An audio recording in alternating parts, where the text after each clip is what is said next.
हम्म।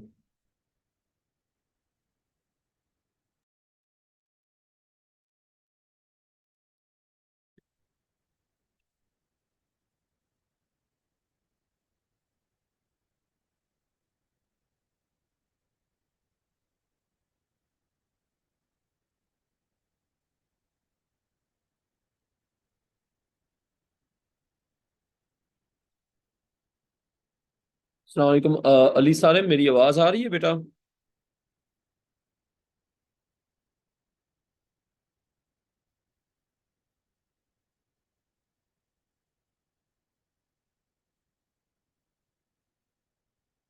Ali Salem, 1 second, मैं share करने लगा हूँ।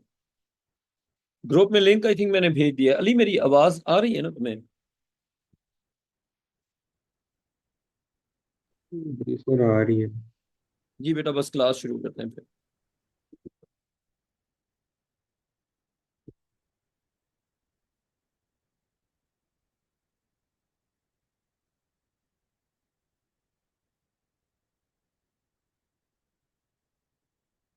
बेटा बस 1 सेकंड।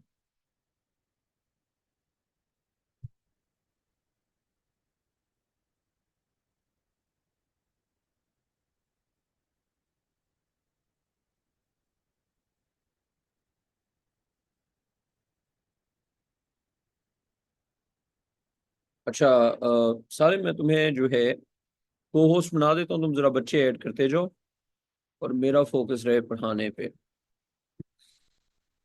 बस मैं स्क्रीन शेयर करूँ कर लूँ, बस फिर शुरू कर रहे हैं। हम इस क्लास में कर रहे हैं मेडिकल इमेजिंग।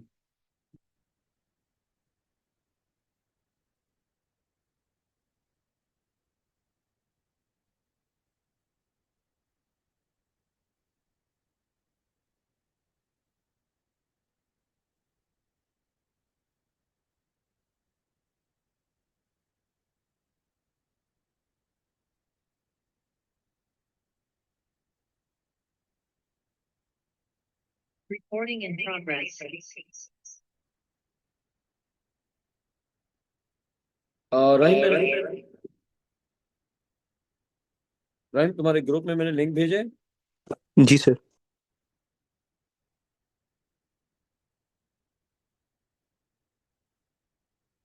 बस शुरू करते हैं फिर।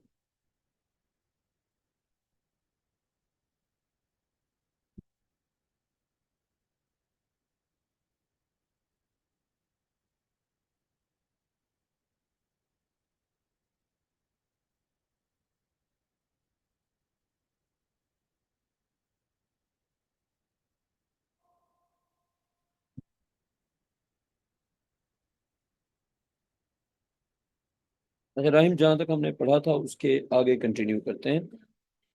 हमने आखिर में पढ़ा था कि जो इंटेंसिटी एब्जॉर्ब होती है, उसका जो एब्जॉर्प्शन होता है वो होता है जी आपका एक्सपोनेंशियल। ठीक है, एक्सपोनेंशियल डिके होता है। अब एक्सपोनेंशियल डिके क्या होता है? जहाँ पे रेट और अमाउंट का होता है डायरेक्ट प्रोपोर्शन। अच्छा राहिम, मुझे ये बताओ, मेरी आवाज क्लियर है तुम्हारे लिए? जी सर। ठीक है राहिम, मैं तुम्हें भी बना रहा हूँ को होस्ट, तो कोई बच्चे हैं तो उनको ऐड कर देना। चलो जी, इसके आगे हम ये बात लिखेंगे कि लिखो attenuation of x rays. Bakhtawar बेटा, अटेनुएशन होता क्या था, कुछ याद है?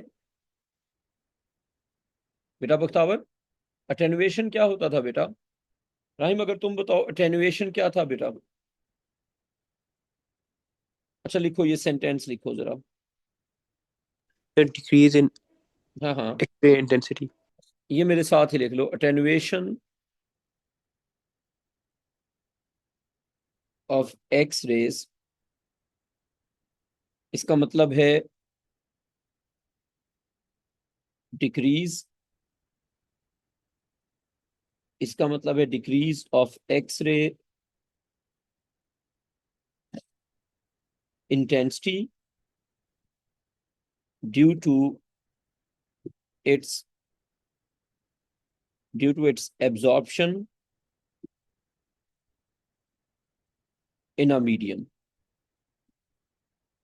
तो अटेनुएशन का मतलब होता है कि जब कोई मीडियम किसी रेडिएशन को एब्जॉर्ब करता है तो उसकी इंटेंसिटी कम होती है। इंटेंसिटी के कम होने को क्या कहते हैं? अटेनुएशन। अच्छा, तो attenuation of X-rays is an exponential decay, which means that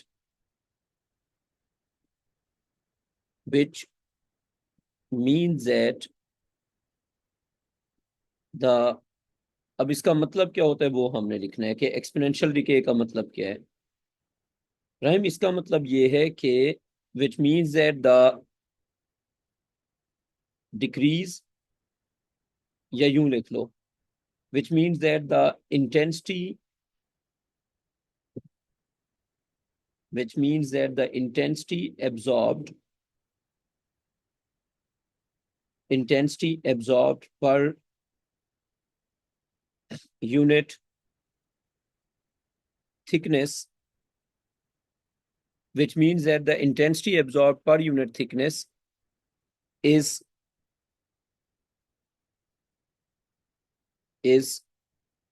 directly proportional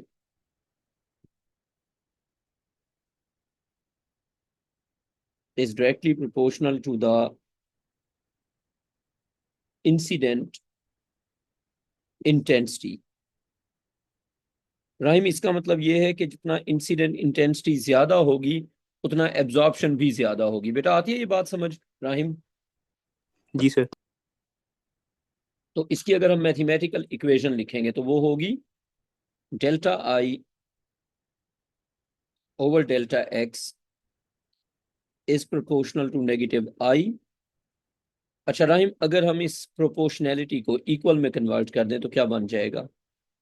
delta I over delta x equals to negative, जहरी सी बात है, यहाँ पे कोई ना कोई कांस्टेंट आएगा ना, है राहिम?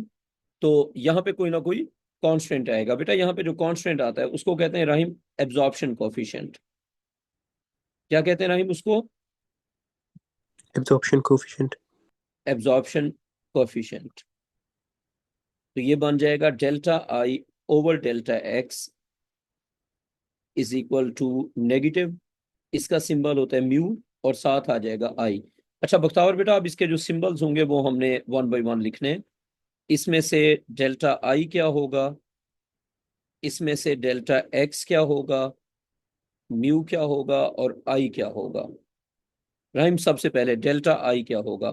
डेल्टा आई है इंटेंसिटी एब्जॉर्ब्ड। क्या है Rahim delta I? Intensity absorbed. Rahim delta x है थिकनेस ऑफ द मीडियम। बेटा डेल्टा एक्स है thickness of the medium. Mu है linear absorption coefficient. Rahim, mu क्या है? Linear absorption coefficient. और आई है बेटा इंटेंसिटी जो उस टाइम पे प्रेजेंट है। राहिम लिख ली सारी बात? जी सर। अच्छा, जो एक्सपोनेंशियल रिलेशन होते हैं उनकी एक होती है रेट फॉर्म और एक होती है एक्सपोनेंशियल फॉर्म। राहिम, हमने अपने सिलेबस में एक्सपोनेंशियल रिलेशन कहाँ कहाँ पे पढ़े हुए हैं? हमने बहुत सारी जगह पे पढ़े हुए हैं, जैसे कि कैपेसिटर का डिस्चार्ज, न्यूक्लियर डिके, इस तरह और भी काफी एक्सपोनेंशियल इक्वेशंस हमने पढ़ी हुई हैं। तो एक चीज ये लिख लो कि N exponential decay an exponential decay can be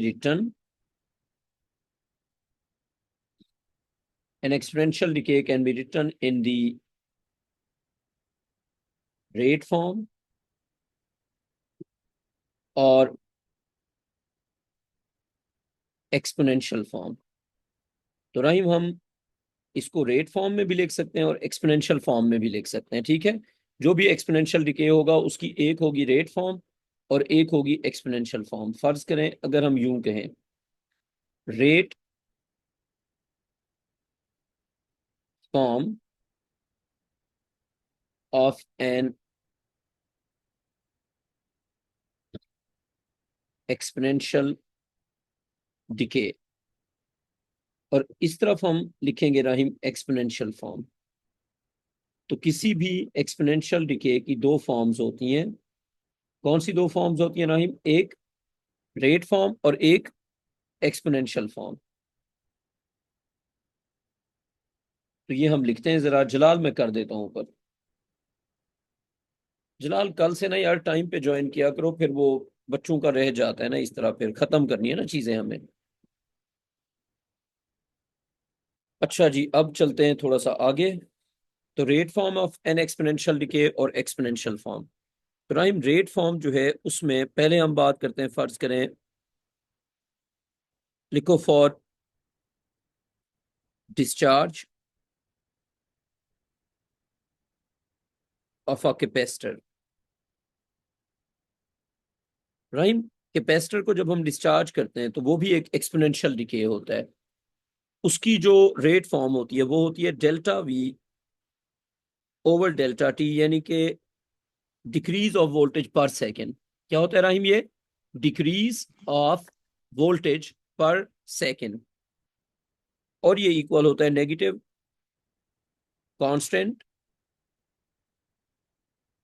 v की पावर 1। क्या होता है? नेगेटिव कांस्टेंट v की पावर 1। ऐसे जितने भी रिलेशन है सब के सब एक्सपोनेंशियल डिके होते हैं। तो इसकी रहीम एक्सपोनेंशियल फॉर्म होती है v over v naught is equal to e की power minus t over R C. Sorry, minus यूं कर लो, v over v naught e की पावर माइनस, इधर से कांस्टेंट और इधर से टाइम। ये आ गया कांस्टेंट और ये आ गया टाइम। अच्छा राहिम, अब मैं अगर तुमसे जनरली एक इक्वेशन पूछूं, तुम्हें एक इक्वेशन देते हैं जो जिसका तुमने जनरलाइज आंसर लिखना है। इक्वेशन है जी delta Q over delta T minus K Q power 1। Rahim पहले तो ये बताओ कि ये तुम्हें क्यों लगता है कि एक्सपोनेंशियल डिके है, जल्दी से बताओ। क्योंकि sir the rate of decrease of Q is directly proportional to Q की पावर 1। हाँ जी, इसका जो है, इसका फिर ये बन जाएगा ना, Q over Q naught. Q over Q naught is e की पावर माइनस के, और साथ मल्टीप्लाई हो जाएगा किसके साथ? टाइम। टाइम। ई के साथ। ये इसकी एक जनरलाइज आइडिया हो गया। अब हम बात करते हैं एक्सरे के अटेनुएशन की। देखो, for attenuation of x rays, Rahim तो अटेनुएशन का मतलब क्या होता है, जल्दी से बताओ। Sir the decrease in X rays intensity after absorption. Absorption in a medium. Absorption in a medium, जब एक्स रेज किसी मीडियम में एब्जॉर्ब होती है तो उसकी इंटेंसिटी का जो डिक्रीज होता है उसको हम कहते हैं attenuation. For attenuation of x rays in a medium, तो ये होता है जी delta I over delta x is equal to minus mu times I. Rahim इसमें जो डिफरेंट वेरिएबल्स हैं, जैसे डेल्टा आई क्या है, डेल्टा एक्स क्या है, म्यू क्या है और आई क्या है, तुम जल्दी जल्दी बता सकते हो? सर म्यू हो गया एब्जॉर्प्शन कांस्टेंट। डेल्टा आई से स्टार्ट करो। डेल्टा आई है इंटेंसिटी एब्जॉर्ब्ड। हाँ, डेल्टा आई है वो वाली इंटेंसिटी जो एब्जॉर्ब हो गई। Delta x thickness. Thickness of medium है। जी सर। अच्छा, म्यू बताओ। Absorption coefficient. हाँ, म्यू हो गया एब्जॉर्प्शन कोएफिशिएंट, और आई को हम ट्रीट करेंगे एज इंसिडेंट। Incident intensity. तो आई को हम ट्रीट करेंगे एज इंसिडेंट इंटेंसिटी। राहिम, इस रिलेशन की अगर हम एक्सपोनेंशियल फॉर्म लिखते हैं बेटा, क्या लिखेंगे? हम इस रिलेशन की लिखना चाह रहे हैं जी एक्सपोनेंशियल फॉर्म। तो राहिम क्या लगता है इस रिलेशन की एक्सपोनेंशियल फॉर्म क्या होनी चाहिए? Sir, I over I naught I over I not, very good. is will, equals to e to the power minus mu into delta x. E power minus mu times, बात सुनो, आई over I not लिख के equal हो जाएगा e power minus mu x के। Mu x. ठीक है जी, ये कहानी हो गई। ठीक, कॉपी कर लो यहां तक। सर हम लोगों ने पावर में डेल्टा एक्स क्यों नहीं लिखा? लिख दो, कुछ नहीं होता, रहेगा थिकनेस ही। आप डेल्टा लिखो ना लिखो, इट रिमेन सेम, होगा थिकनेस ही। सही है अगर सर। तुम डेल्टा लिख दो तो भी थिकनेस होगा, नहीं लिखोगे तो भी थिकनेस होगा। मतलब एक्स का तुम कोई भी सिंबल यूज करो, रहेगा thickness of medium he. Good हो गया जी सर। बेटा, सिर्फ एक सेकेंड बताओ बेटा, आपका कोई सवाल है यहाँ तक? सारे में तुम्हारा कोई सवाल है? नहीं सर। अच्छा, अब जो है ये जो है ये बन जाएगा हमारे पास आई ओवर आई नॉट को क्या कहेंगे हम राहिम? आई ओवर आई नॉट होगा, जल्दी से बताओ राहिम क्या होगा? Sir fraction of intensity absorbed. Javeria बेटा, मैं मुझे पता नहीं है कि आप कौन सा स्टूडेंट हैं, बिकॉज जवेरिया के नाम का कोई बच्चा मुझे याद नहीं पड़ रहा, बट हमने स्टार्ट जो है वो इधर से किया है। आज बेटा हमने तकरीबन यहाँ से स्टार्ट किया है। एक्सरेज तो हमारा बेटा पहले से चल रहा है।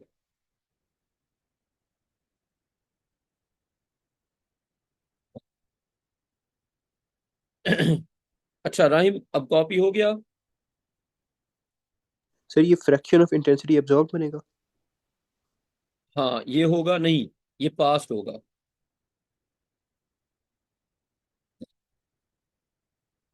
अच्छा, अब आई ओवर आई नॉट ये हो गया fraction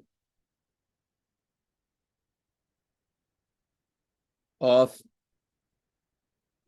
incident intensity, fraction of incident intensity absorbed. Good हो गया, राइम लिख दिया? जी सर।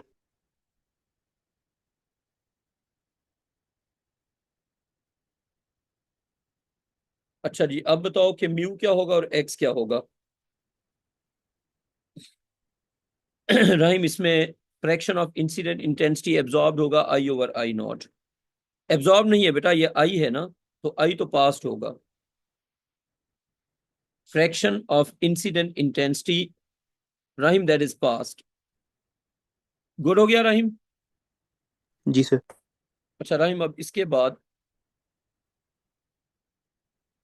अगली चीज लिखो कि अगर delta I over I not लिखेंगे तो क्या होगा? बेटा delta I over I not होगा फ्रैक्शन जो कि एब्जॉर्ब हुआ।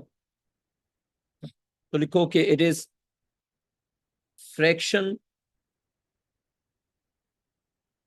ऑफ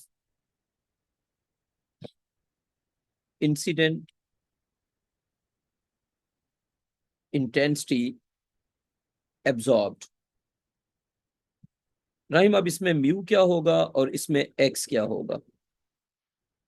ठीक है राहिम, म्यू और एक्स। तो राहिम क्या होगा? म्यू म्यू होगा बेटा एब्जॉर्प्शन कोफिशिएंट। राइम, म्यू क्या होगा? Absorption coefficient. Sir I not क्या है? मैं बताता हूँ, म्यू होगा एब्जॉर्प्शन कोफिशिएंट। राइम, एक्स होगी थिकनेस, और तुम पूछ रहे हो आई नॉट, आई नॉट होगी incident intensity. Rhyme, I not होगी इंसिडेंट। सर ये जो लाइन आपने लगाई है इसके लेफ्ट पे आपने लिखा है आई, सिर्फ इंसिडेंट हाँ इंटेंसिटी हाँ की। हाँ हाँ हाँ हाँ हाँ हाँ, इसमें जो आई है ना वो असल में आई नॉट है। मतलब उस लेफ्ट वाले रिलेशन में हम आई नॉट को ही आई कह रहे हैं। ठीक है, सही है सर। आगे समझ? मुझे स्कूल से एक कॉल आ रही है, बस मैं 5 सेकंड की कॉल ले लूं फिर आगे कंटिन्यू कर।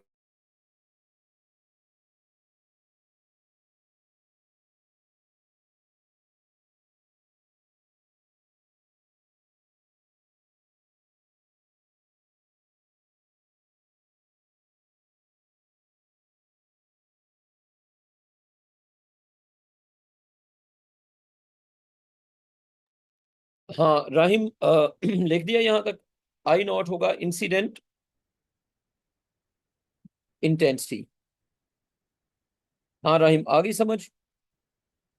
जी सर। सर हम लोग लिखो लेफ्ट पे भी आई नॉट लिख सकते हैं?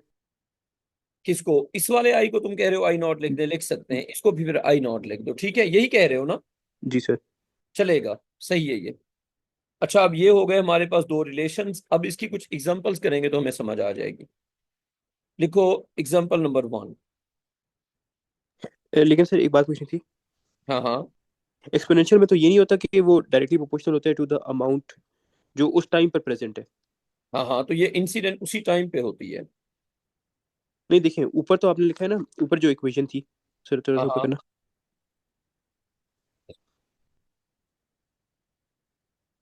किसमें किसमें राहिम? ये जो सर, ये जो लेफ्ट वाली इक्वेशन आपने बनाई है,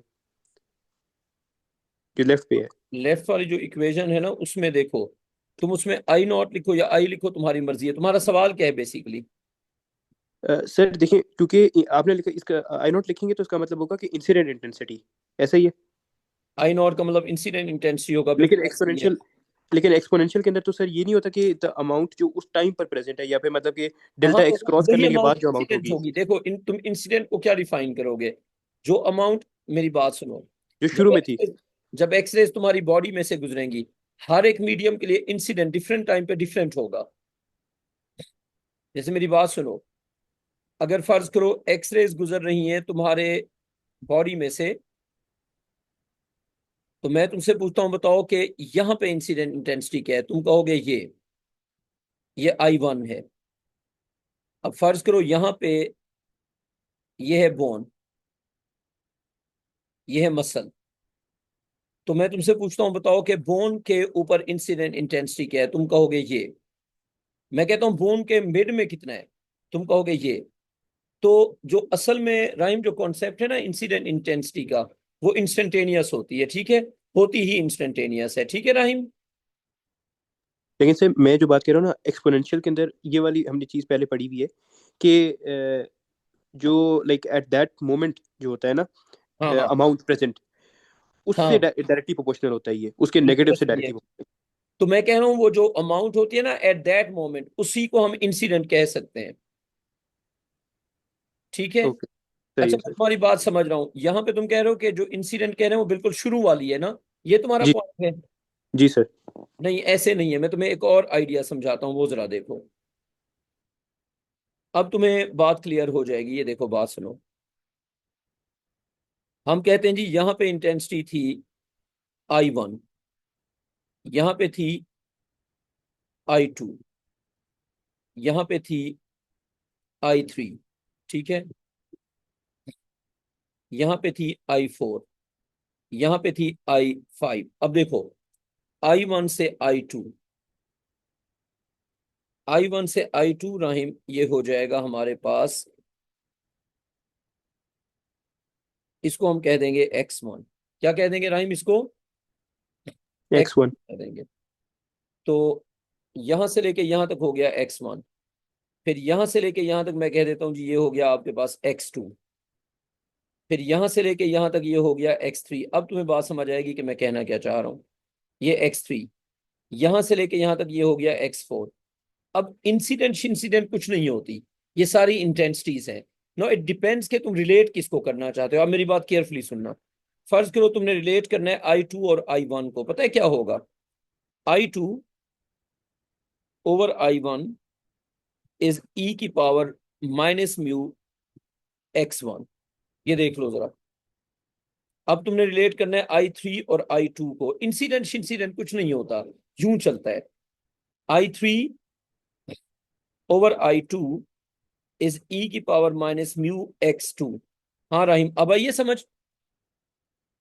जी सर। इंसिडेंट का मतलब ये नहीं है जो मशीन से निकलेगी, तुम ये समझ रहे थे ना? जी सर, क्योंकि वो होता है ना कि वी, जैसे वी नहीं हो नहीं, गया वो ऐसा कुछ रिमेनिंग नहीं है, होता है। ऐसा कुछ नहीं है। अब तुम इस कॉन्सेप्ट को जरा समझो। अब तुम्हें थोड़ा सा ज्यादा क्लियर हुआ? जी सर। ठीक है। अच्छा, अब जो है राहिम, इसके अब अगर आगे चलते हैं, अगर यहां तक क्लियर है तो, है क्लियर यहां तक? जी सर। अच्छा अब देखो I3/I2 e power minus mu times x2, ठीक है। उसके बाद अगर मैं तुम्हें कहूं कि what will be the relation for I4/I3, Rahim इसका क्या रिलेशन होगा बेटा, बताओ। E to the power minus mu into e⁻⁻μ x three x three into, हाँ, इंटू आ जाएगा x3। अच्छा राहिम मैं तुमसे एक आखिरी पूछता हूँ, वो बता दो। जवेरिया बेटा, एक आपको फॉर्म मिला होगा सजाद भाई का, ये आपने फिल करके ना सजाद भाई को भेज देना है। ये जो बच्चे हमारी क्लासें लेते हैं उनकी इंफॉर्मेशन कलेक्ट करनी होती है सजाद भाई ने। अच्छा हाँ जी, यहाँ तक हो गया फिर। जी सर। ठीक है राहिम। राहिम अब उसके बाद अगर हम आते हैं I5/I4 पे, किस पे आते हैं राहिम, I5/I4 पे, इसका लिखो राहिम क्या होगा जल्दी से।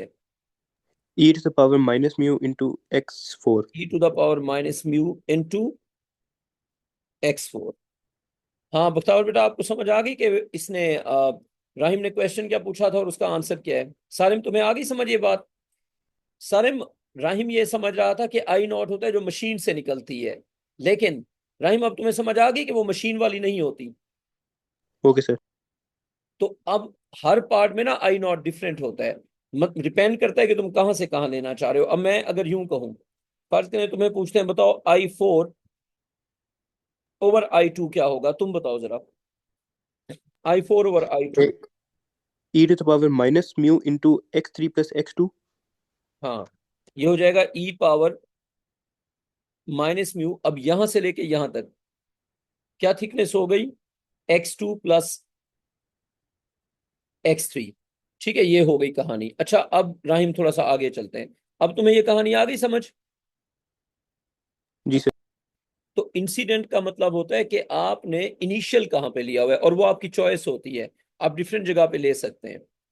अच्छा अब अगर हम चलते हैं बेटा इसके आगे, इसके अगर हम आगे चलेंगे तो ये होगा कि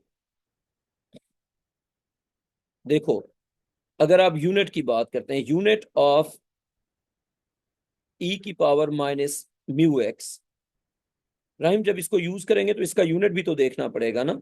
तो पहली बात राहिम ये लिखो कि e⁻⁻μx has e⁻⁻μx has no unit. बेटा e⁻⁻μx का कोई यूनिट नहीं होता, ठीक है, ये पहली बात हो गई। उसके बाद अगली बात, unit of mu will be 1/यूनिट ऑफ एक्स। राहिम क्या बनेगा ये, यूनिट ऑफ म्यू इज 1/यूनिट ऑफ एक्स, ठीक है, यानी कि एक्स का जो भी यूनिट होगा म्यू का यूनिट उसका उलट होगा। राहिम ये ऐसे चलेगा, फर्ज करें हम कहते हैं यूनिट ऑफ म्यू और यूनिट ऑफ एक्स, एक्स तो थिकनेस है ना, तो अगर एक्स होगा मीटर में तो म्यू होगा मीटर इनवर्स में। अगर एक्स होगा मिलीमीटर में तो म्यू होगा मिलीमीटर इनवर्स में। अगर एक्स होगा सेंटीमीटर में तो म्यू होगा सेंटीमीटर इनवर्स में। अगर एक्स होगा जो भी यूनिट होगा उसका इनवर्स होगा। राइम आ गई समझ। जी सर। जी बेटा। साइम यार तुम लेट हो गए हो ना आज फिर, हैं साइम। यार साइम इस तरह ना किया करो ना। राइम आज हमने यहां से स्टार्ट किया है ना बेटा, आज हमने किया तकरीबन यहां से स्टार्ट, ठीक है साइम। पहला स्क्रीनशॉट ले लो, ले लिया बेटा, पहला स्क्रीनशॉट ले लो। अच्छा अब यहाँ पे, ठीक है, इसका स्क्रीनशॉट ले लो साइम।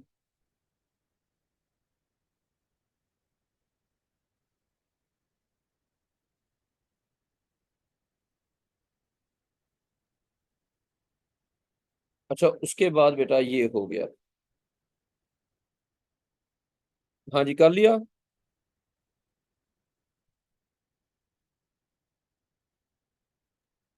साइम कॉपी हो गया अब यहाँ तक।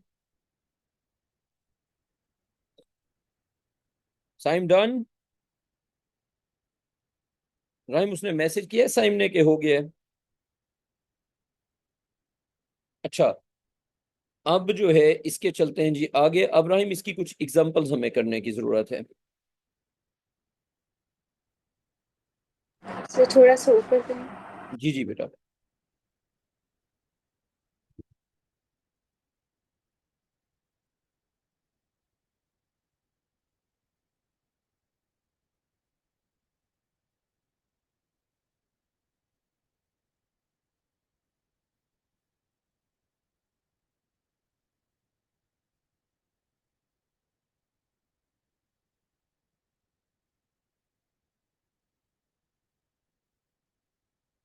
हाँ बेटा, हो गया कॉपी यहाँ तक? जी सर। चलें बेटा, इसके आगे चलते हैं। अब इसकी हम कुछ एग्जांपल्स करते हैं। Example number 1। बेटा एग्जांपल नंबर 1 लिखें कि linear absorption coefficient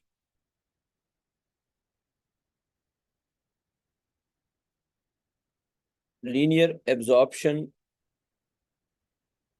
coefficient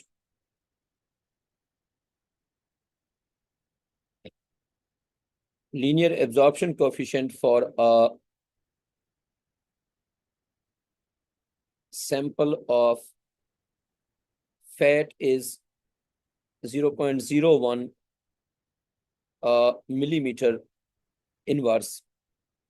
Find find the percentage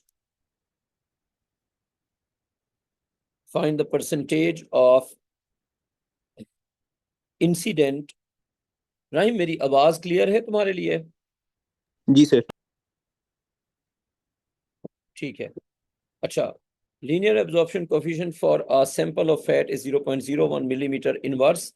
ठीक है, तो आपने क्या फाइंड करना है? Find the percentage of incident intensity. Find the percentage of incident intensity that is, अच्छा, linear absorption coefficient for a sample of fat is 0.01 millimeter inverse. Find the percentage of incident intensity that is absorbed by 5 centimeter thickness 5 centimeter thickness of the fat। तो rhyme हमने बताना है कि 5 centimetre thickness of fat कितना incident intensity को absorb करेगी। ठीक है, तो रहीम क्या फार्मूला लगेगा? सबसे पहले फार्मूला बताओ।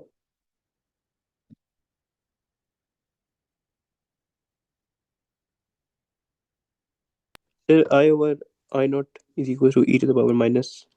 हाँ जी, आई ओवर आई नॉट और e power minus mu x. लेकिन पहले हम ना जो चीजें हमारे पास हैं वो लिखेंगे और जो फाइंड करना है वो भी लिखेंगे। तो आई over I naught is E power minus mu x. अच्छा राहिम, इसमें आई क्या है? एब्जॉर्ब्ड इंटेंसिटी या पास्ड इंटेंसिटी? जो सर ऊपर वाला है यूं करते हैं, ये देखो बात सुनो। Absorbed absorbed. हाँ, जो ऊपर वाला है आई ओवर आई नॉट, और राइम अगर इसको कर दें इनटू 100 तो ये क्या है? परसेंटेज। ये क्या है rhyme? Percentage of incident intensity absorbed. हाँ राहिम, आती है समझ? जी सर। तो ये है बेटा percentage of incident intensity that is absorbed. अगर इसकी जगह हम बात करते हैं जो इंटेंसिटी जो है, जो इंटेंसिटी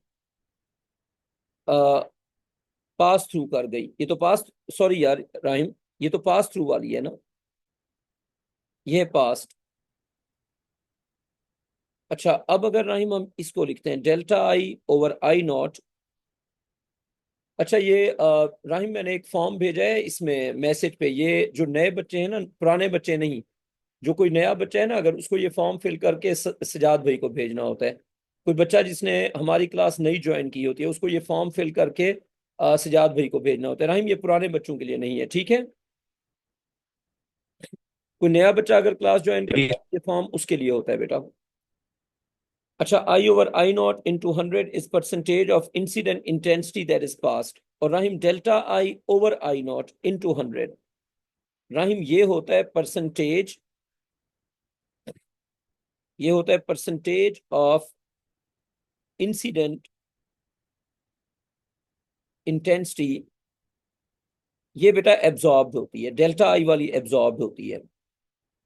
राहिम अब इनका आपस का रिलेशन क्या होगा? फॉर एग्जांपल अगर हम इनका आपस का रिलेशन लिखते हैं तो राहिम मुझे ये बताओ कि अगर हम पास्ट और एब्जॉर्ब को ऐड करते हैं तो हमें क्या मिलेगा? सोच के बताओ। फर्ज करें हम यूं करते हैं, पास्ट प्लस एब्जॉर्ब्ड, तो मुझे लगता है कि अगर हम पास्ट और एब्जॉर्ब को ऐड करेंगे तो हमें इंसिडेंट मिलेगी। सही लगता है मुझे? जी सर। पास्ट को हम रिप्रेजेंट कर रहे हैं आई के साथ, एब्जॉर्ब को रिप्रेजेंट कर रहे हैं आई नॉट के साथ, सॉरी एब्जॉर्ब को रिप्रेजेंट कर रहे हैं डेल्टा आई के साथ, और इंसिडेंट को रिप्रेजेंट कर रहे हैं आई नॉट के साथ। अच्छा इब्राहिम, तुम्हारा जो सवाल है ना कि आई नॉट इंसिडेंट होगा या आई इंसिडेंट होगा, बेटा इनिशियली तो आई नॉट होगा, फिर अगर हम डिफरेंट जगह पे लेंगे तो आई हो जाएगा। समझ आ रही है मेरी बात? जी सर। यानी कि अगर हम बिल्कुल बाउंड्री पे लेंगे तो आई नॉट होगा, लेकिन अगर हम डिफरेंट जगह पे लेंगे तो फिर वो आई भी हो सकता है। ठीक है, तो हम यहाँ पे हम बिल्कुल इनिशियल की बात कर रहे हैं, तो I plus delta I will be equal to I naught. Rahim अगर हम इस पूरी इक्वेशन को आई नॉट से डिवाइड कर दें क्या बन जाएगा? Over I naught over I naught over I naught. इसका मतलब ये हुआ कि fraction passed plus fraction absorbed is equal to 1। Rahim ये बात आ गई समझ? तो ये जी सर। देखो, अगर हम आई ओवर आई नॉट निकाल लें तो उससे हमें delta I over I naught भी मिल जाएगा। ठीक है, तो पहले हम निकालेंगे आई ओवर आई नॉट और फिर हमें उससे delta I over I naught भी मिल जाएगा। तो ये इस तरह चलेगा, I over I naught is e की पावर माइनस म्यू एक्स। अब ना म्यू की वैल्यू बताओ और एक्स की वैल्यू बताओ, ऊपर जाओ और देखो क्या वैल्यूज हैं। 0.01 है। Mu zero point 0.0 zero one और यूनिट क्या है बेटा? Millimetre inverse. 0.01 और मिलीमीटर इनवर्स। और ये 50 सेंटीमीटर है। और ये है कितना सेंटीमीटर? 50। यारा 5 सेंटीमीटर। अब सॉरी सर। क्योंकि ये मिलीमीटर में है तो इसको भी मिलीमीटर में ही होना चाहिए, ये पॉइंट है ना तुम्हारा। जी सर। बेसिकली तुम ये कह रहे हो ना कि क्योंकि ये है मिलीमीटर में तो इसको भी किस में होना चाहिए? मिलीमीटर। मिलीमीटर। एक्स हो गया 50 मिलीमीटर। अब अगर हम इक्वेशन में वैल्यूज पुट करते हैं क्या वैल्यूज बन जाएंगी? I over I naught is equal to e power minus mu times x. ठीक है, तो अब अगर इसमें हम वैल्यूज पुट करेंगे तो ये बन जाएगा I over I naught is e की पावर माइनस 0.01 इंटू हो जाएगा राहिम 50। राहिम इसकी वर्किंग करके बताओ क्या आ गया ई की पावर सारा कुछ करके? 0.6065। आई ओवर आई नॉट इज 6065। 0.6065। अच्छा, आई थिंक कैलकुलेटर पे ई की पावर डालना आप सबको आता होगा, लेकिन अगर नहीं आता तो इस तरह कैलकुलेटर पे जाके जब आप देखेंगे तो यहाँ पे एक बटन होगा जिसपे लिखा होगा एल एन। राइम मुझे बताओ, इस तरह है ना, एल एन लिखा हुआ है, फिर यहाँ पे एक सेकंड फंक्शन ये शिफ्ट का बटन और यहाँ पे होगा ई पावर। राइम ऐसे है या उल्टा है? सर ऐसे ही है। ऐसे ही है ना। तो बेटा इस बटन को जब दबाओगे तो यहाँ पे आ जाएगा ई की पावर, तो उसमें फिर वैल्यूज पुट करते हैं। अच्छा, अब ये हो गया जी I over I naught 0.6065 time, लेकिन हमें तो डेल्टा आई वाला चाहिए ना। तो क्या ख्याल है, delta I over I not किसके इक्वल होगा? 1 - आई ओवर आई नॉट। राहिम अगर इसमें वैल्यूज पुट करते हैं, delta I over I naught fraction absorb is 1 - 0.6065। Rahim बेटा इसका आंसर बता दो मेरा।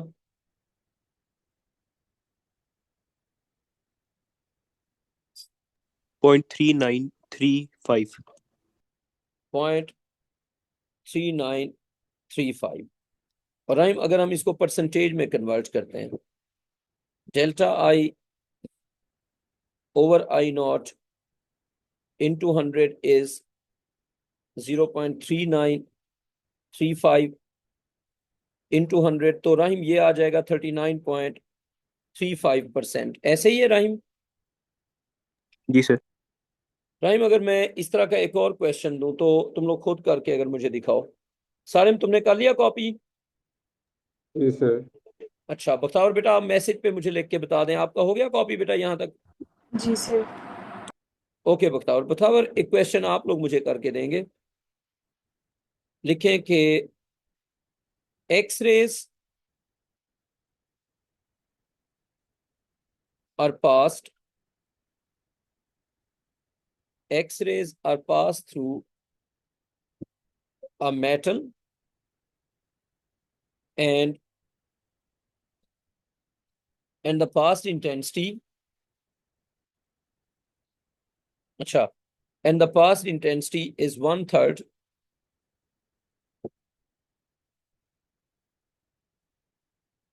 and the passed intensity is 1/3 of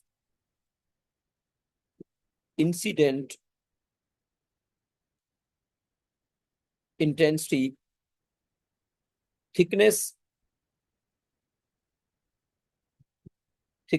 of the metal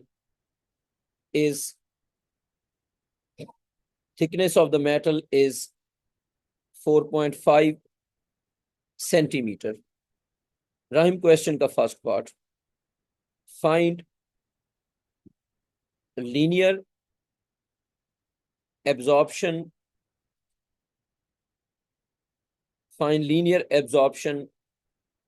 coefficient.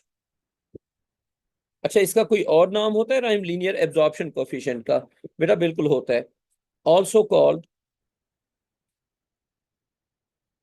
called linear attenuation constant. तो राइम इसको हम लीनियर एब्जॉर्प्शन कोएफिशिएंट भी कहते हैं और लीनियर अटेन्युएशन कोएफिशिएंट भी कहते हैं। तो basically find linear absorption coefficient या लीनियर अटेन्युएशन कोएफिशिएंट। राहिम लिख लिया यहां तक? जी सर। राहिम अब मेरी बात सुनो, गिवन क्या है और फाइंड क्या करना है। X rays are pass through a metal and the passed intensity is 1/3 of incident intensity, यानी कि राहिम ये बात हो गई I over I naught is 1/3। Rahim ठीक है ये बात? जी सर। यही बताया हुआ है ना? अच्छा मुझे बताओ आई ओवर आई नॉट का हमने फार्मूला क्या सीखा हुआ है, जल्दी से बताओ। e to the power minus mu into x। e power minus mu into x. तो ये हमने किसका फार्मूला सीखा हुआ है? ये हमने सीखा हुआ है इसका इंटेंसिटी का। ठीक है,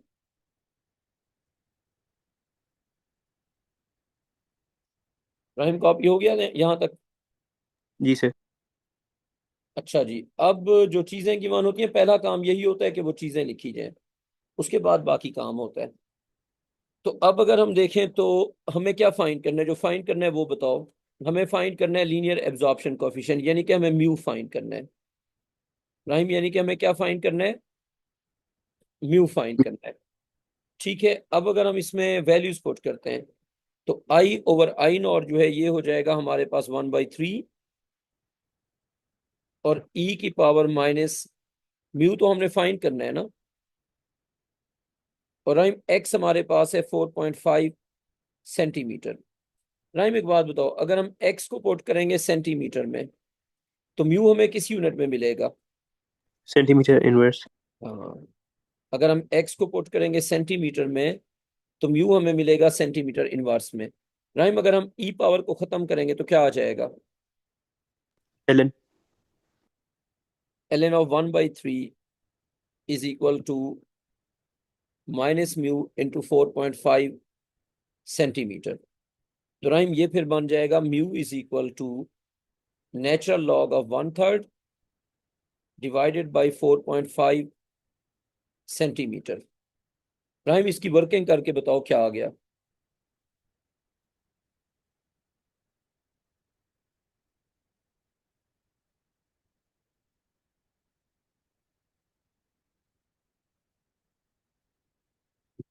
हाँ रहीम आंसर बताओ। 0.244। हाँ बख्तावर ने किया आंसर 0.244, लेकिन बेटा इसका यूनिट सेंटीमीटर तो नहीं होगा। इसका यूनिट क्या होगा, सेंटीमीटर होगा या कुछ और होगा।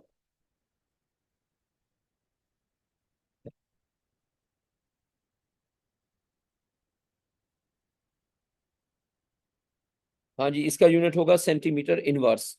तो राहिम 0.244 यही है ना राहिम, सेंटीमीटर जी इनवर्स। राहिम आगे समझ यहां तक। जी सर। अच्छा अब लिखो राहिम क्वेश्चन का सेकंड पार्ट। स्टेट म्यू इन मिलीमीटर इनवर्स।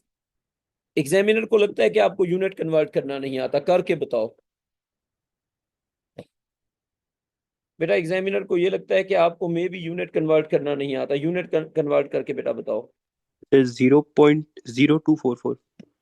हाँ जी, इसका आ गया 0 मार खा गए ना, गलत कर दिया है। पता है क्या, मुझे यही शक था। तुमने क्या कहा, 0.0244। जी देखने दो, हो सकता है तुम्हारा ठीक हो। असल में यूं यूं होगा कन्वर्ट। 0.244 मुझे लगता है कि तुमने सही किया है, 1/सेंटीमीटर ना। तो 0.244, 1 सेंटीमीटर में कितने मिलीमीटर होते हैं, 10 ना। हाँ राइम जी तुम सही बता रहे हो। 0.0244 मिलीमीटर इनवर्स। बता रहे बेटा, बात समझ आ गई। अच्छा सेंटीमीटर इनवर्स है ना, सेंटीमीटर नहीं है, इस चीज का ख्याल रखना है। यहां तक राहिम हम पहुंच गए। राहिम अब क्वेश्चन का थर्ड पार्ट। क्वेश्चन का थर्ड पार्ट लिखो, find percentage, find percentage of incident intensity absorbed by the given piece of metal, by the given piece of metal। तो राहिम अब ये पूछ रहे हैं कि आप ये बताओ कि एब्जॉर्ब कितना हुई है। तो राहिम पहला काम पता है क्या करना होता है, जो चीज पूछी हुई है उसकी इक्वेशन लिखनी होती है कि पूछा हुआ क्या है। तो हमसे पूछा हुआ है परसेंटेज एब्जॉर्ब, जिसका मतलब delta I over I not into 100 हमसे पूछा हुआ है। अब इसका हम रिलेशन बनाएंगे आई ओवर आई नॉट के साथ। तो राइम ये रिलेशन बनेगा ना, delta I over I naught fraction absorb is 1 - fraction pass. हाँ राहिम आती है समझ। जी सर। तो मेरी बात सुनो, ऊपर क्या कहा हुआ है, कितना एब्जॉर्ब पास थ्रू की है, 1। 1/3। तो आई ओवर आई नॉट इज 1/3। तो हम ये पुट कर देंगे यहाँ पे फिर। तो ये बन जाएगा delta I over I naught is 1 - 1/3। तो राइम ये 2/3 आ जाएगा ना फिर। तो राइम उस हिसाब से बन जाएगा delta I over I not, ठीक है, इनटू 100 इज 2/3 इनटू 100। राइम ये आ जाएगा 67%। राइम आ गई बात समझ। जी सर। कोई कंफ्यूजन राहिम। नहीं सर। ठीक है अब इसके चलते हैं जी आगे। तो राहिम ये हो गया कि एक्स रेज की कैलकुलेशंस क्या होती हैं। अच्छा कैलकुलेशंस यही वाली आती हैं, इसके अलावा नहीं आती। हाँ ये हो सकता है कि मल्टीपल मीडियम्स हों, ये हो सकता है कि मल्टीपल मीडियम्स हों। अब फर्ज करें राहिम एक क्वेश्चन ये दिया हुआ है, ये इस तरह का एक ऑब्जेक्ट बनाया हुआ है। ये जो क्वेश्चन करा रहे हैं ये मतलब मैक्सिमम डिफिकल्टी वाला है। हाँ हाँ हाँ हाँ, एक्स बात सुनो, A2 में डिफिकल्ट क्वेश्चन नहीं आते अनलेस आपको चीज ना आती हो। A2 में अगर आपको चीज आती है तो जो डिफिकल्ट क्वेश्चन आते थे वो A1 में आते थे ना। A2 में अगर आपको कॉन्सेप्ट आता है फिर क्वेश्चन आ जाता है। अच्छा ये देखो, A2 में जब आपसे क्वेश्चन नहीं होता तो वो तो आपको कॉन्सेप्ट ही नहीं आता होता। ये इस तरह का एक ऑब्जेक्ट गिवन है, इसको लिख दो फैट, इसको लिख दो मसल, इसको लिख दो बोन। तो हम इस तरह ना वो कुछ ऑब्जेक्ट्स दे देंगे, जैसे वो कहेंगे कि अच्छा आउटर लेयर फैट की है, फिर इतना पार्ट मसल का है, फिर इतना पार्ट बोन का है, फिर वो आपको बताएंगे कि ये कहानी है। अब इसमें से हमने पास की एक्स रेज, वो वाली एक्स रेज जो प्योरली फैट में से पास की है, उसका जो पार्ट पास हुआ है वो I1 है। तो I1 वो वाली इंटेंसिटी है जो किससे पास हुई है राहिम, जो पास हुई है फैट से। ठीक है, अच्छा अब आगे आ जाओ, जो मसल से पास थ्रू कर रही है, यहाँ पे I0, यहाँ पे I2, और जो बोन से पास थ्रू कर रही है, अच्छा शुरू में सारी I0 है, I3। अच्छा अब ये बात हो गई, अब फैट की जो थिकनेस है,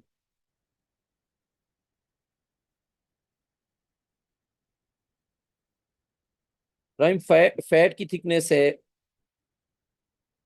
20 सेंटीमीटर। इसमें से मसल वाला जो पार्ट है वो है 25 मिलीमीटर। बोन वाला जो पार्ट है वो है 6 सेंटीमीटर। ये राहिम कॉपी कर लो, राहिम कर लिया कॉपी। जी सर। फिर कुछ वैल्यूज गिवन है, यहाँ पे लिखा हुआ है मीडियम, और उसके नीचे लिखा हुआ है लीनियर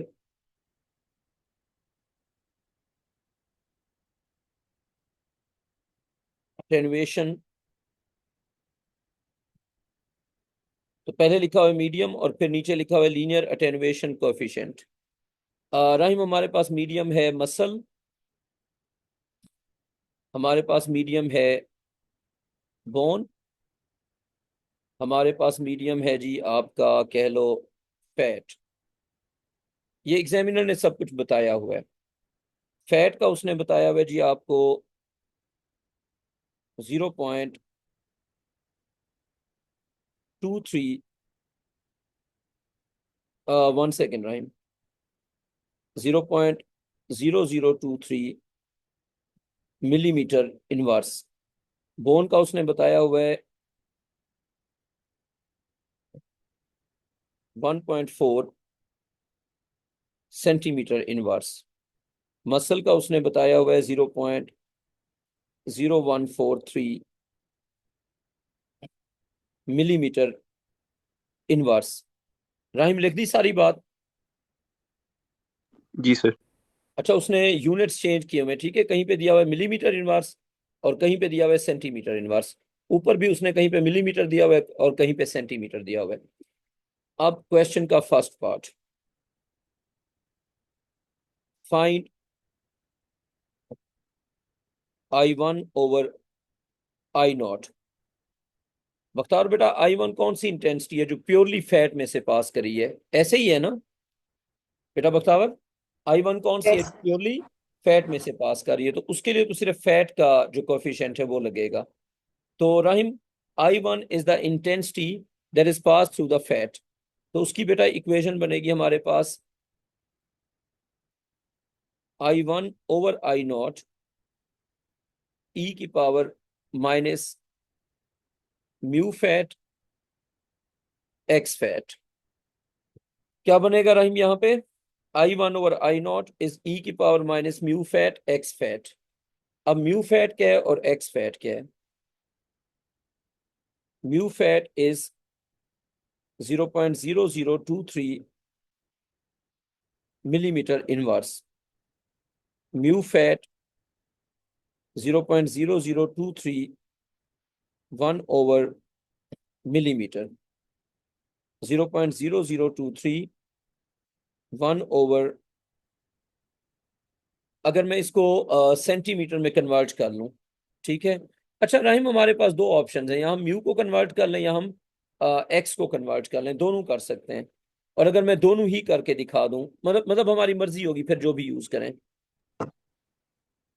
1/, अच्छा मिलीमीटर में कितने सेंटीमीटर होते हैं राहिम, बताओ।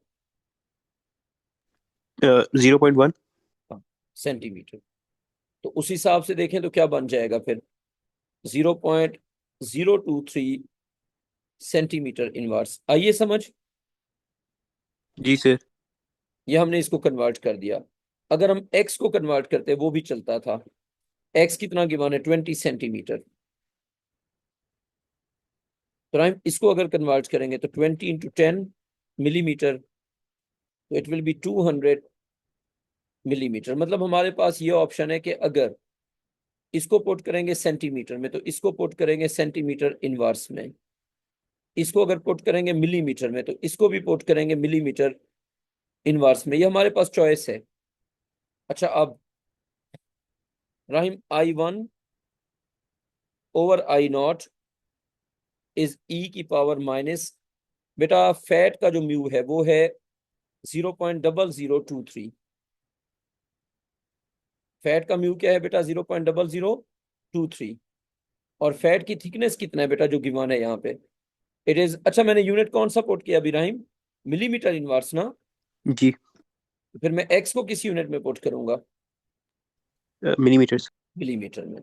अच्छा दूसरा ऑप्शन मेरे पास क्या था कि मैं दोनों को सेंटीमीटर में पुट कर दूं, उस केस में फिर e power minus 0.023 centimetre inverse, और फिर ये होता 20 सेंटीमीटर। अच्छा in any case answer same ही आ जाएगा। तो राहिम बताओ क्या आंसर आ गया बेटा, 0.631। पॉइंट 631। 0.631। अच्छा ऊपर से निकालें या नीचे से निकालें, आंसर तो दोनों केसेस में ही 0.631 होगा।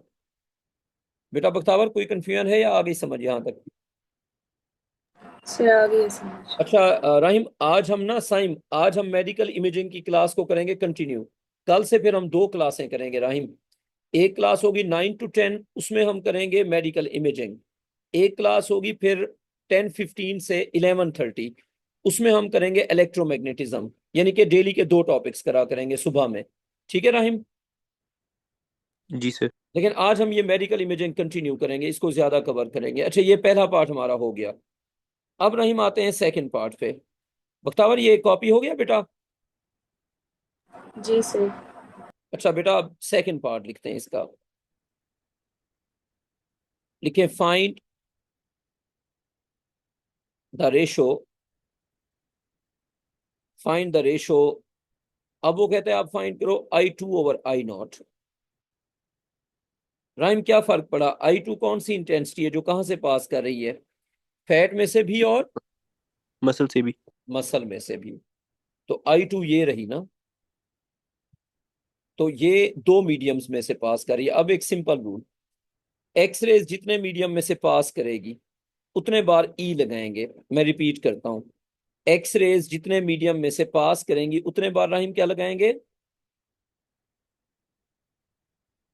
उतने बार राहिम बेटा ई लगाएंगे। यानी कि अब हम ये करेंगे I2/I0 इज ई की पावर समथिंग इनटू ई की पावर समथिंग। राहिम मैंने ई की पावर दो बार क्यों लगाया बेटा, क्योंकि एक फैट के लिए और एक मसल के लिए। सर वो फैट से 2 दफा नहीं गुजर रही। वो सारा फैट को कंबाइन कर देते हैं, वो 5 बार भी गुजरे वो फैट ही है। मैं तुम्हें बताता हूँ क्या मतलब है इसका, minus mu fat x fat. ठीक है। अब म्यू मसल कितना है पहले ये देखो। म्यू मसल है जी आपका 0.0143 मिलीमीटर इनवर्स। मसल की थिकनेस कितना है भाई राहिम, 25 मिलीमीटर। राहिम क्या ख्याल है, इस यूनिट को कन्वर्ट करने की है जरूरत, नहीं सर। क्यों नहीं, बिकॉज मिलीमीटर इनवर्स और मिलीमीटर। ठीक है, ये हमने कर लिया किसके लिए, म्यू के लिए। अब आते हैं फैट वाले हिसाब किताब पे। Mu fat x fat. Mu fat है जी आपका 0.023 मिलीमीटर इनवर्स। अब राहिम एक्स फैट जो हम यूज करेंगे वो होगा कौन सा पार्ट, ये वाला और ये वाला पार्ट, ये मिला के एक्स फैट होगा, यानी कि ओवरऑल कितना फैट की थिकनेस में से पास किया। जी बेटा हम मल्टीप्लाई करते हैं, बख्तावर हम जितने बार ई होगा सबको मल्टीप्लाई करेंगे। बेसिकली फ्रैक्शंस फाइंड कर रहे हैं ना कि इसका इतना फ्रैक्शन। अच्छा, अब ये आंसर हमारे पास आ जाएगा जो फैट की थिकनेस है। नहीं बख्तावर एडिशन नहीं होगी, बख्तावर मैं आपको एक एग्जांपल से ये समझा सकता हूँ। कुछ पैसे थे, उसका 1/3 मिला बख्तावर को, फिर जो पैसे बचे उसका 2/3 मिला बख्तावर की सिस्टर को। तो बख्तावर बेटा इसकी जब आप वर्किंग करेंगी तो पता है क्या होगा, ये यूं करते हैं, कुछ पैसे थे, उसका 1/3 मिला बख्तावर को, जो बख्तावर को पैसे मिले थे उसका फिर 2/3 मिला बख्तावर की सिस्टर को।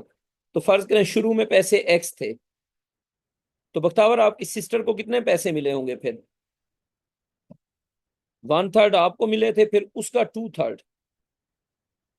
ये इस तरह होगा, मतलब यूं समझ लें कि 2/3 ऑफ 1/3 ऑफ एक्स, मल्टीप्लाई करते हैं, ऐड नहीं करते। समझे ये बात। ये इंटेंसिटी भी इसी तरह चलती है, हर मीडियम इंटेंसिटी को डिक्रीज करता है तो मल्टीप्लीकेशन होती है। ठीक है बेटा बख्तावर। अच्छा अब देखें I2/I0 जब निकालेंगे तो हमने क्या लिखा, उसका ये इक्वेशन लिखी। अब थिकनेस ऑफ फैट कितनी होगी, टोटल है जी 200 मिलीमीटर, 200 मिलीमीटर में से मसल वाला पार्ट सब्ट्रैक्ट हो जाएगा 25 मिलीमीटर। तो फैट में से जो पास थ्रू किया है इट्स 175 मिलीमीटर। हाँ बेटा बख्तावर आ गई समझ। तो अगर हम अब ये वैल्यू सब्स्टिट्यूट कर दें, I2/I0 ई पावर माइनस, बेटा म्यू मसल है 0.0143 और उसका यूनिट है मिलीमीटर इनवर्स, मल्टीप्लाई होगा 25 के साथ, और ये मल्टीप्लाई होगा ई की पावर बेटा इसका हो जाएगा नेगेटिव 0.023 मिलीमीटर इनवर्स, और ये मल्टीप्लाई होगा 175 के साथ। बेटा इसकी वर्किंग करके जरा आंसर बताओ, राहिम क्या आंसर आ रहा है।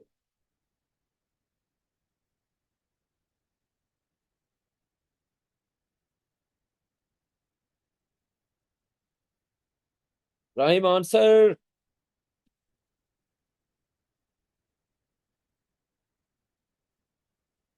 0.0125। 0.0125।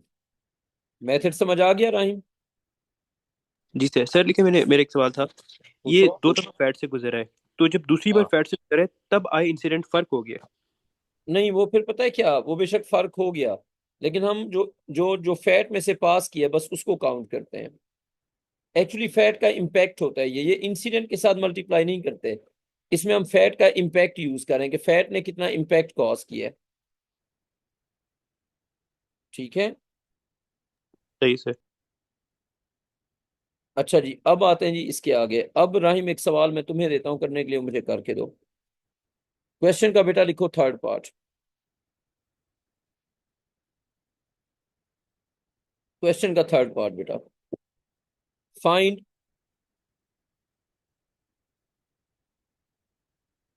I2/I3। राहिम अब इसको कैसे करेंगे, इसका पता है मेथड क्या होगा। फार्मूला लिखेंगे I2/I0, फिर फार्मूला लिखेंगे I3/I0, फिर I0 को एलिमिनेट कर देंगे। अब देखो I2/I0 नहीं कहा हुआ, क्या कहा हुआ है, I2/I3। तो I2/I3 का पहले तो फार्मूला बनाएंगे ना राहिम, ये मिलके करते हैं। I2 कौन सी इंटेंसिटी है जो कहां से पास हो रही है राहिम, फैट और मसल। I2 वो वाली इंटेंसिटी है जो पास हो रही है फैट और मसल से, और I3 फैट और बोन। हाँ पहले इनकी हम इक्वेशंस लिख लेते हैं ना। I2/I0, मैंने 2 बार ई लिखा, वजह बताओ क्यों लिखा 2 बार ई राहिम। क्योंकि सर वो दो मीडियम से गुजरा है। हाँ, अच्छा, तो इसमें अगर मैं देखूं कि I2 के दो मीडियम्स कौन से थे, म्यू फैट एक्स फैट और म्यू मसल और एक्स मसल। आगे बात समझ, वैल्यूज बाद में पुट करेंगे, ठीक है। अच्छा, ये हो गया I2 ओवर I0। उसके बाद अच्छा, इसको अगर मैं ज्यादा बेहतर तरीके से लिखूं, ये मैंने वैसे जो फार्मूला लिखा हुआ है, ये मजे का फार्मूला नहीं लिखा हुआ है, इसका पता है बेहतर फॉर्म क्या हो सकती थी? ये भी है ठीक, लेकिन ज्यादा क्लियर फॉर्म में अगर लिखा जाए तो बहुत ज्यादा क्लियर फॉर्म ये होगी कि e power minus mu fat bracket में x fat minus x muscle. Rahim, इससे ज्यादा क्लियर हो गया, समझ आइए मैं क्यों ऐसे लिख रहा हूँ। जी सर। फैट की जो थिकनेस है उसमें से जो मसल वाला पार्ट है वो सब्ट्रैक्ट नहीं हो जाएगा। जी सर। अब समझ आइए बात। अच्छा, कोई बच्चा अगर इस तरह ना लिखे, सिर्फ एक्स फैट लिख दे तो भी ठीक होगा, लेकिन करना सब्ट्रैक्ट ही पड़ेगा, इस तरह लिखना ज्यादा बेहतर है। अच्छा, अब देखो, e power minus mu muscle x muscle. अच्छा, अब अगर हम राहिम ये लिखते हैं I3 ओवर I0। राहिम, इसमें ई पावर कितने बार आएगा?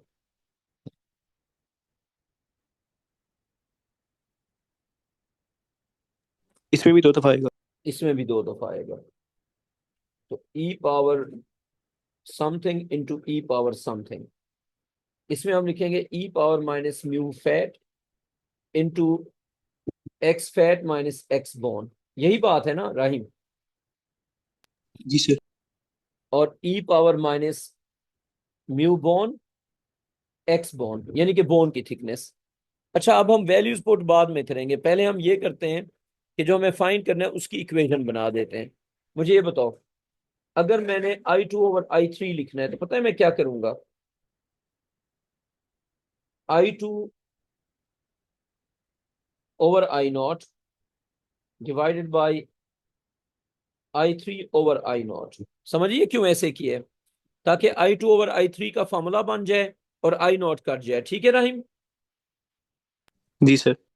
राइट साइड पे हमने इसको डिवाइड करना है इसके साथ, तो I2 वाला लिखेंगे न्यूमरेटर में और I3 वाला लिखेंगे डिनोमिनेटर में, यानी कि इस तरह होगा e power minus mu fat into x fat minus x muscle, e power minus mu muscle x muscle. नीचे इधर आ जाएगा e power minus mu fat x fat minus x bone और e power minus mu bone और x bone. हाँ रहीम, आती है समझ? जी सर। अब तो वैल्यूज पुट करना ही रह गया। अच्छा देखो, उधर से I0 कट जाएगा ना? सर I2 ओवर I0 तो हमने ढूंढा हुआ है। हाँ जी, देखो ना I0 कट जाएगा ना वहां पे। तो I0 जब कट जाएगा, नहीं अभी तुम्हें कोई कंफ्यूजन है या बात समझ आ गई? सर आ गई। बख्तावर बेटा आपको जी सर। सर थोड़ा कुछ, सा ऊपर है। हाँ बख्तावर, डिफिकल्ट तो नहीं हुआ ना? जी सर। देखें, ये अभी हम ये सीख रहे हैं कि जब एक्सरे पास करेगी किसी मीडियम में से तो उसकी कितनी जो इंटेंसिटी है वो चेंज होगी, कितना इंटेंसिटी ड्रॉप होगी, तो उसके लिए हम फार्मूला लिखना सीख रहे हैं। अच्छा, अब अगर हम देखते हैं तो डिवीजन को कर देंगे multiplication, I2 over I0 into I0 over I3। तो राइम, ये इक्वल आ जाएगा हमारे पास ई की power minus mu fat. Values ना पुट कर दें अब, है ना? जी सर। वैल्यूज बताते जाओ, ई पावर माइनस म्यू फैट कितना है टेबल से देख के बताओ। 0.0023। 23। अच्छा, ये हमने यूज किया मिलीमीटर इनवर्स में, तो अब मिलीमीटर चलाएंगे। 200 - 25 मिलीमीटर, ये 200 और ये 25 into e power sir minus. हम सर हमने I2 ओवर I0 फाइंड किया हुआ है, तो हम डायरेक्टली क्यों नहीं लिखते थे? नहीं नहीं, डायरेक्टली नहीं लिखना ना, बस एक एक रूल होता है फिजिक्स का हर चीज को वन स्टेप कैलकुलेशन करते हैं, वो इनएक्यूरेट हो जाएगा, वो ज्यादा बेहतर नहीं है। ऑल दो वो कर सकते हैं लेकिन बेहतर नहीं है, ठीक है। तो मतलब मार्क्स मिल जाएंगे अगर करते हैं? मार्क्स मिल जाएंगे, आंसर इनएक्यूरेट हो जाता है थोड़ा सा। अच्छा, ई की पावर माइनस, बताओ म्यू मसल कितना है जल्दी से। 0.0143 है ना, है ना। जी। और थिकनेस ऑफ मसल कितना है राहिम? 25 मिलीमीटर। और ये डिवाइड हो जाएगा e power, Rahim mu fat कितना है बेटा? हाँ राहिम, म्यू फैट कितना है बेटा? 0.0023 मिलीमीटर 0.00। इनवर्स। हाँ। अच्छा, तो thickness of fat minus thickness of bone, 200 minus 60 हो जाएगा ना, क्या ख्याल है? जी सर। ये पुट किया मिलीमीटर में तो वो भी मिलीमीटर में, 200 माइनस 60, और यूनिट क्या होगा? मिलीमीटर। ई पावर माइनस, बोन का कितना है म्यू? 1.4, 1.4 centimetre inverse 6 centimetre. बात समझ आ गई कि अगर वो सेंटीमीटर इनवर्स होगा तो सेंटीमीटर होगा। राइम, इसकी वर्किंग करके बताओ क्या आ गया।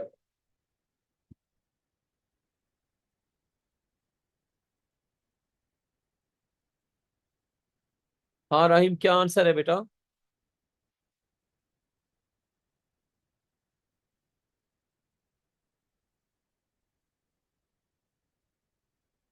76.7। 76.7। अच्छा, ये आ गया जी हमारे पास I2/I3। राइम कॉपी कर लो। मुख्तार बेटा, कोई कंफ्यूजन है यहाँ तक? No, sir. अच्छा राहिम, अब एक अगली हेडिंग लिखो बेटा, लिखो properties of an x ray image. एक एक्सरे इमेज की क्या क्या होती हैं properties? Properties of an x ray image, x ray image की इंपॉर्टेंट प्रॉपर्टीज। राइम रेडी हेडिंग? जी। मैं बस 5 सेकंड में आ रहा हूं, फिर 5 सेकंड के बाद आगे कंटिन्यू करते हैं। 1 सेकंड सिर्फ। मुझे ना ये ग्रीन टी दो, लेकिन उसमें चीनी ना डालो, मुझे चीनी बहुत डालो। और चीनी में डाल, बहुत बीमार करने वाली बनाओ ना वो, ये वाली ना बनाओ कि गेस्ट को देनी है। मैं इसलिए पी रहा हूँ कि मेरी हेल्थ ठीक नहीं है, मैं इसलिए नहीं पी रहा कि मैं मीठी चाय पीऊं। राहिम, कॉपी हो गया यहाँ तक? जी सर। अच्छा, properties of an x ray image. मैंने असल में सुबह क्या है कि मुझे ग्रीन टी दे दो ना, तो वो तो मीठा सिरप नहीं होता जिस तरह, उस तरह की थी, तो उससे तो मैं और बीमार हो जाऊंगा। अच्छा, properties of an x ray image. इसमें राहिम अगर हम प्रॉपर्टीज लिखते हैं तो सबसे पहली प्रॉपर्टी है नंबर 1, कंट्रास्ट। कंट्रास्ट का मतलब क्या होता है और कंट्रास्ट को बेहतर कैसे करेंगे? राइम, कंट्रास्ट का मतलब होता है कि जो डार्क पार्ट्स हैं, अच्छा, जो डार्क पार्ट्स हैं वो बहुत डार्क होंगे, और जो वाइट पार्ट्स हों वो बहुत वाइट हों, यानी कि इनका डिफरेंस बहुत ज्यादा हो। यानी कि वाइट और डार्क पार्ट्स में डिफरेंस ज्यादा, जितना ज्यादा होगा उतना हाई कंट्रास्ट होगा। तो राइम, हम इसका ये लिखेंगे कि कंट्रास्ट का मतलब है डिग्री ऑफ डिफरेंस। क्या लिखेंगे rhyme? Degree of difference between the white and black parts of an image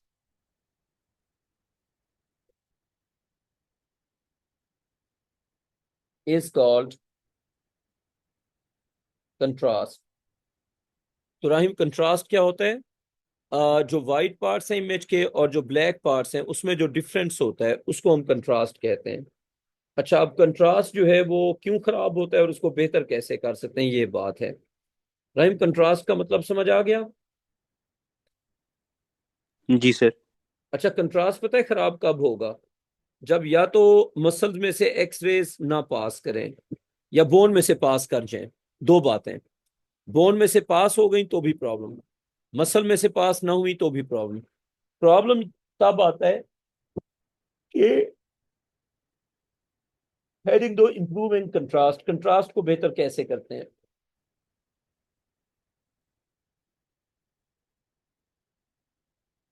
improving contrast, contrast को अगर इंप्रूव करना है तो what is a method? Rahim, इसमें पहला जो काम करते हैं वो है using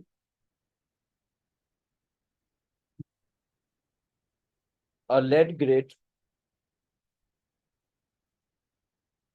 using a lead grid to absorb scattered x-rays।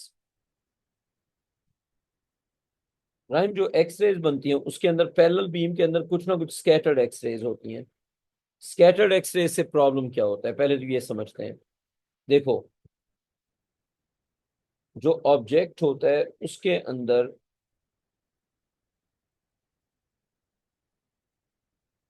फर्ज करो राहिम ये था फैट, और इसके अंदर इतना पार्ट था बोन का, और इसके पीछे है एक्सरे प्लेट। राइम, आइडियली जो फैट वाला पार्ट है उसको क्या होना चाहिए, वाइट या black? Sir black kind of. और जहां पे ऑब्जेक्ट नहीं है उस पार्ट को भी क्या होना चाहिए? वाइट। किस दुनिया में हो? जहां पे कुछ नहीं है वहां पे तो एक्सरेज वैसे ही पड़ जाएंगी। सॉरी, हाँ वहाँ पे ब्लैक होना चाहिए। अच्छा, जहां पे हड्डी होगी बेटा, जहां पे रुकती है ना एक्सरेज, वो जगह वाइट रह जाती है, ठीक है? वाइट,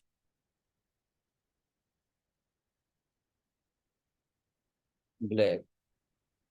अच्छा, दोनों ब्लैक में से ज्यादा ब्लैक कौन सा होगा? जहां पे कुछ नहीं है वो ज्यादा ब्लैक होगा, और जहां पे फैट होगी वो थोड़ा सा फेड हो जाएगा, समझिए ये बात। जी सर। यानी कि अगर हम इन दोनों को कंपेयर करेंगे तो फैट वाला जो रीजन है वो कम ब्लैक होगा, लेकिन जो विदाउट कुछ रीजन है वो ज्यादा ब्लैक होगा। अब एक्सरेज पास कर रही है इस तरह से,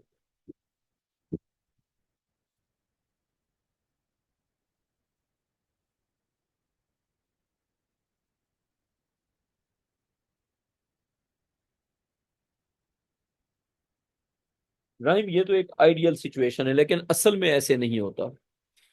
असल में जो एक्सरे की बीम होती है उसके अंदर कुछ स्कैटर्ड एक्सरेज होती हैं। ये पहली बात समझ आ गई कि अगर एक्सरेज पैरेलल होंगी तो हड्डी वाली जगह से एब्जॉर्ब हो जाएंगी, लेकिन रियल में कुछ इस तरह होता है।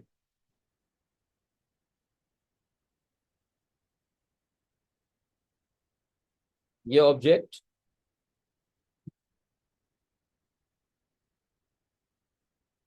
इसका ये पार्ट है जहां पे है फैट,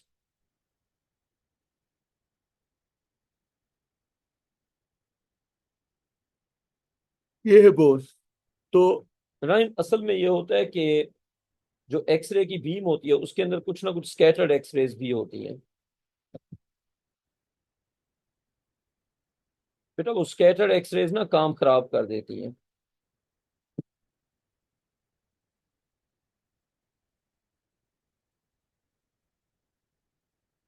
क्या ख्याल है राहिम, ये जो एंगल पे आ रही है ये हमारे कंट्रास्ट को खराब करेंगी या नहीं करेंगी? करेंगी सर। तो इनको रोकना है। देखो, ऊपर वाली इमेज में इस पूरे रीजन में कहीं पे भी एक्सरेज नहीं पड़ी, लेकिन यहां पे पड़ गई हैं। तो कंट्रास्ट को खराब कौन करती है? Scattered x rays. इनको रोकने के लिए हम एक्सरे प्लेट से पहले एक लेड का ग्रेड लगा देते हैं। वो क्या करता है, पैरेलल रेज को कुछ नहीं कहता, लेकिन जो एंगल पे होती है उनको रोक लेता है। तो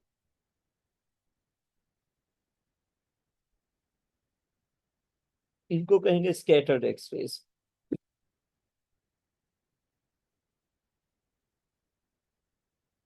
scattered X-rays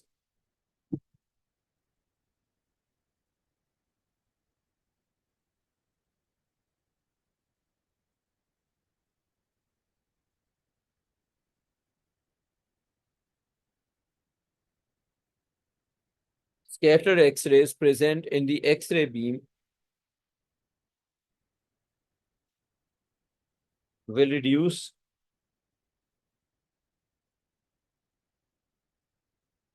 the contrast. Scattered X-rays present in the X-ray beam will reduce the contrast. ठीक है, तो to improve the contrast,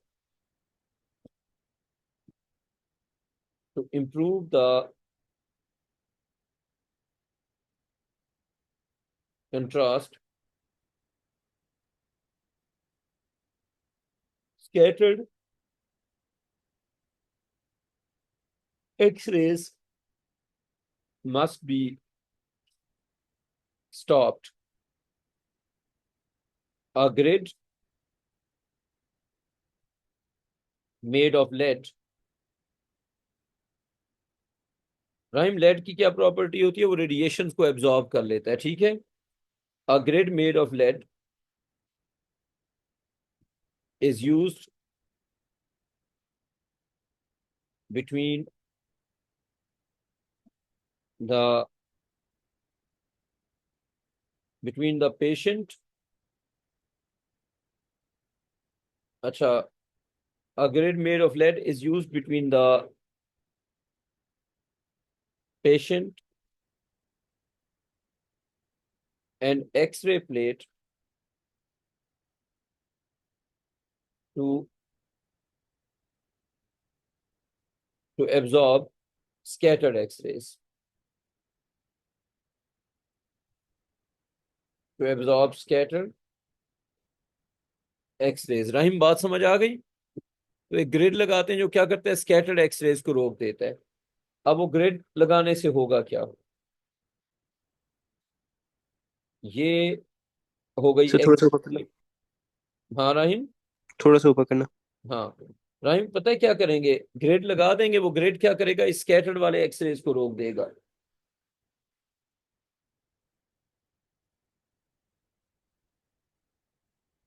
हो गया सर। हाँ, तो अब देखो वो ग्रिड लगाते कहाँ पे हैं राहिम? यहाँ पे एक लेड का ग्रिड लगाते हैं एक्सरे प्लेट से पहले। जो एक्सरेज एंगल पे आ रही होती हैं उनको रोक देते हैं। समझे ये बात?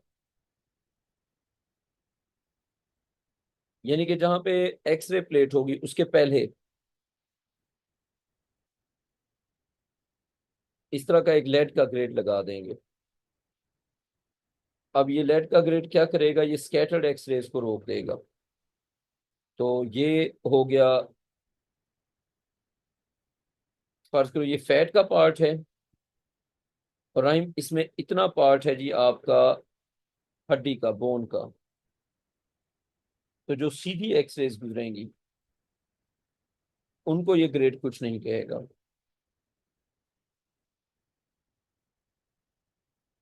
अच्छा, आप ये सोच सकते हैं कि जो हेड ऑन जाएंगी, बेटा हेड ऑन नहीं जाती।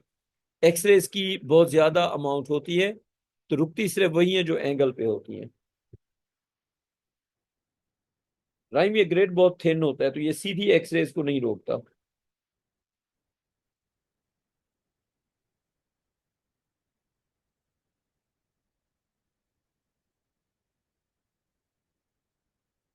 लेकिन जो एंगल पे आएगी उसको ये ग्रेड आगे नहीं जाने देगा। राहिम, बात समझ आ गई? ये ग्रेड क्या करेगा? ये एंगल पे आने वाली रेस को एब्जॉर्ब करता जाएगा। राहिम, क्लियर ये बात? जी सर। तो इस लेड के ग्रेड के लगाने से फायदा क्या होगा? जो एंगल पे एक्सरेज आ रही हैं वो प्लेट तक पहुंचेंगी या नहीं पहुंचेंगी? नहीं पहुंचेंगी सर। हाँ, this is the purpose of lead grid. Lead का ग्रेड लगाने से कंट्रास्ट क्या हो जाएगा? इंप्रूव हो जाएगा। क्यों? जो एंगल पे एक्सरेज आ रही हैं वो रुक जाएंगी। तो राहिम, आज हमने यहां तक करना है, ठीक है। अच्छा, कल से हमारी दो क्लासें होंगी। एक क्लास होगी 9 to 10 और एक होगी 10:20 to 11:30। एक क्लास में मेडिकल इमेजिंग करेंगे और एक क्लास में कंप्लीट मैग्नेटिज्म। चलो बेटा, टेक केयर, खुदा हाफिज। सर थोड़ा सा ऊपर करें प्लीज। हाँ बख्तावर बेटा, क्यों नहीं। बख्तावर, ये कंट्रास्ट वाली बात समझ आ गई अभी? जी सर। तो कंट्रास्ट को क्या खराब करता है? Scattered x rays. और स्कैटर्ड एक्सरेज को रोकते कैसे हैं? उनको रोकने के लिए हम एक लेड का ग्रेड लगा देते हैं। चलो जी बेटा जी, टेक केयर, खुदा हाफिज। बख्तावर कॉपी करना है या हो गया कॉपी? सर हो गई। ओके बेटा, टेक केयर बच्चों।